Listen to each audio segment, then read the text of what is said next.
इंद्रजीत सिंह टीटू, नेता आरएलडी, बताइए सर क्या कहेंगे आप राहुल गांधी के इस बयान पर? सिरसा साहब को भी आपने सुना, सापरा साहब को भी आपने सुन लिया। मैं शोभना जी आज अपने बयान को आरएलडी लीडर के साथ गुरुद्वारा सिंह सभा गाजियाबाद में मुझे बाबा जी ने प्रधानी की सेवा भी दी हुई है, मैं उस नाते भी अपनी भावनाएं पेश करना चाहता हूं। बिल्कुल पेश कीजिए। हाँ। चरणजीत सापरा जी मेरे पुराने साथी हैं। मैं सबसे पहले तो इनको ऑब्जेक्शन करता हूं और इनसे मांग और मैं उम्मीद करता हूं कि आप अपनी पार्टी को कवर कीजिए। आप पार्टी में पदाधिकारी हैं कांग्रेस में, लेकिन वहां रह के आपको ऑब्जेक्शन खुद करना चाहिए। आप अपने नेता को कवर अप मत कीजिए। आप बताइए, आप प्लेन में सफर करते हैं, क्या आपने कृपान डाली होती है? बाकी आदमी को कोई चीज ले जाने की इजाजत है नहीं है। सिख ने अगर अमर छका हुआ सिख है और उसने कृपान धारण कर रखी है तो आज तक किसी जहाज में आपको रोका नहीं जाता। आप किसी जगह जाइए, ये कैसे है? हम कैसे कह सकते हो कि कड़े के लिए और पगड़ी के लिए पहचान है? शोभना जी, मुझे उत्तर देना पड़ेगा। योगी जी अपने यहाँ सवाल मुझसे किया गया और जब ठीक है टीटू साहब जवाब ले लेते हैं। सापरा साहब, आप अपनी पार्टी को डिफेंड करते करते ये कैसे भूल गए कि आप सिख हैं? यही सवाल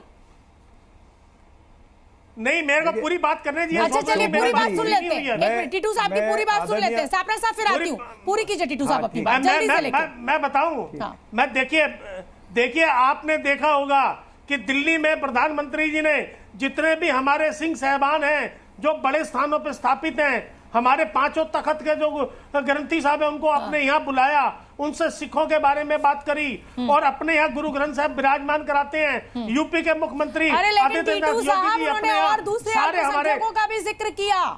आपने पूरा बयान सुना नहीं और आपने सिर्फ सिखों के ऊपर बात लपक ली। मैंने अभी सरसा साहब को भी यही बताया कि और रिलीजन का भी, लेकिन मेरा सवाल यही है कि ऐसा राहुल गांधी को क्यों लग रहा है विदेश की धरती पर बैठ के कि किसी भी अल्पसंख्यक को या किसी भी धर्म के आदमी को अपना धर्म फॉलो करने की यहाँ पर आजादी नहीं है। सापरा साहब, मैं आऊंगी टीटू साहब आपके पास। और मैं ये कह रहा हूँ सिर्फ 1 सेकंड का समय चाहिए। 1 सेकंड का।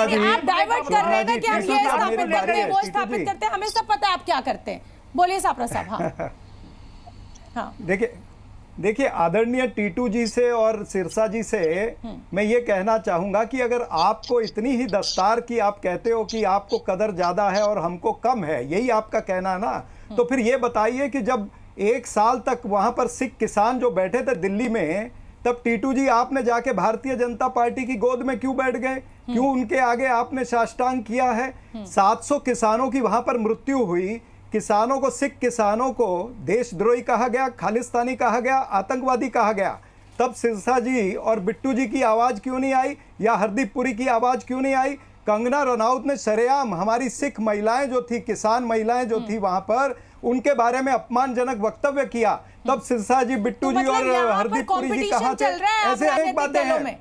एक प्रतिस्पर्धा चल रही है कि साहब तुमने किसानों का अपमान किया तो जी अब मैं जाके विदेश की धरती पर ये करूंगा। चाहते हैं लेकिन आप खुद कटहरे में खड़े हैं। आप खुद कटहरे में खड़े हैं। मैं एक बार परविंदर जी क्या कहेंगे? पूरी डिबेट आप सुन रहे हैं, क्या आपका पक्ष है? देखिए राहुल गांधी जी ने जो भी कहा, किस कॉन्टेस्ट में कहा, वो सारी बात को अगर आप ध्यान से सुने, मैं ये समझता हूं कि सिखों को किसी भी प्रकार की घटिया राजनीति में धकेलना नहीं चाहिए, लेकिन आपको ये सच्चाई से भी आप मुंह नहीं मोड़ सकते। जिस प्रकार किसानों को आतंकवादी खालिस्तानी कहा गया, जिस प्रकार से आप ये देखिए बंदी सिंहों की बात करिए, चाहे आप सिखों को कड़ा पहनने से स्कूलों में भी रोका जाता है, इस तरह की घटनाएं देश के अंदर घट रही हैं। लेकिन उसके साथ साथ मैं ये बात कहना चाहूंगा, चाहे हरदीप सिंह पुरी जी हों, चाहे सिरसा साहब हों, चाहे इकबाल सिंह लालपुरा हों, चाहे आरपी सिंह हों, उनको कंगना रनौत के बारे में अपना स्टैंड क्लियर करना पड़ेगा। जो सिखों को डिफेम करने का काम किया जाता है, जो पंजाब को डिफेम करने का काम किया जाता है,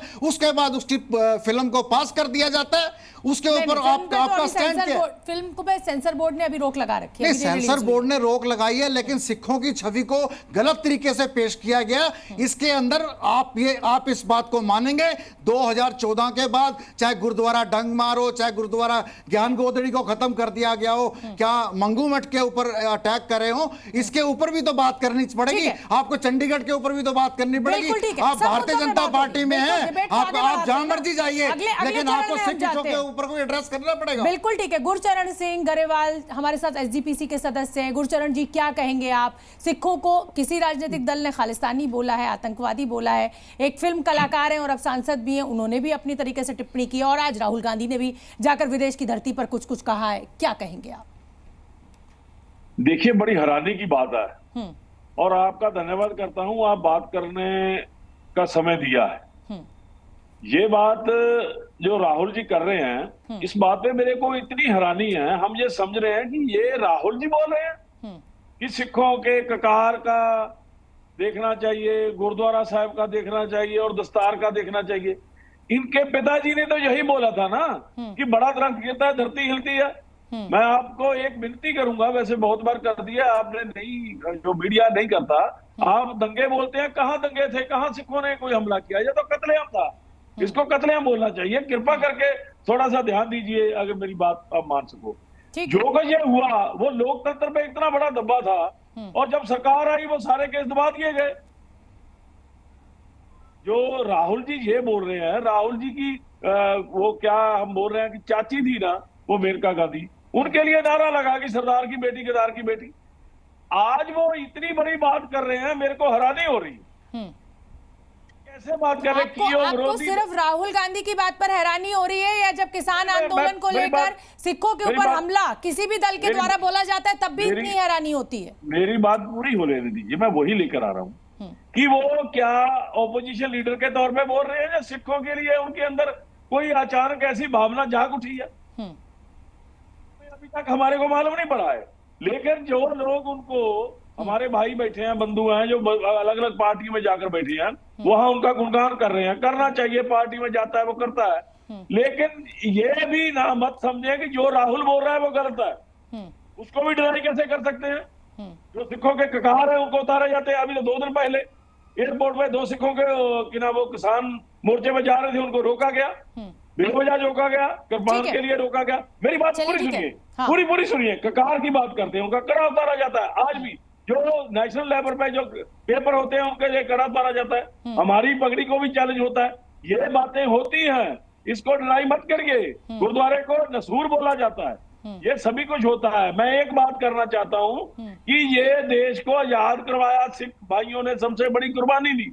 अगर ये सिखों के लिए सुहृद है तो उनको अपना मन से उनके हमायत में करनी चाहिए, देश बच जाएगा। ये बात मेरी मुझे बड़ी खुशी होती गुरचरण सिंह जी, अगर आप ये कहते कि सिर्फ सिख नहीं, सभी धर्मों ने, सभी पंथों ने मिलकर आजादी की लड़ाई लड़ी और बड़ी मुश्किल से बड़ी कुर्बानियों के बाद आजादी दिलाई। हमें सबको मिलकर रहना है, हमें किसी धर्म को ऊंचा या किसी धर्म को नीचा नहीं करना है। तो मुझे ज्यादा अच्छी लगती बात, लेकिन चलिए ठीक है, आप सिर्फ सिखों की बात कर रहे हैं, कोई बात नहीं। जी न्यूज़।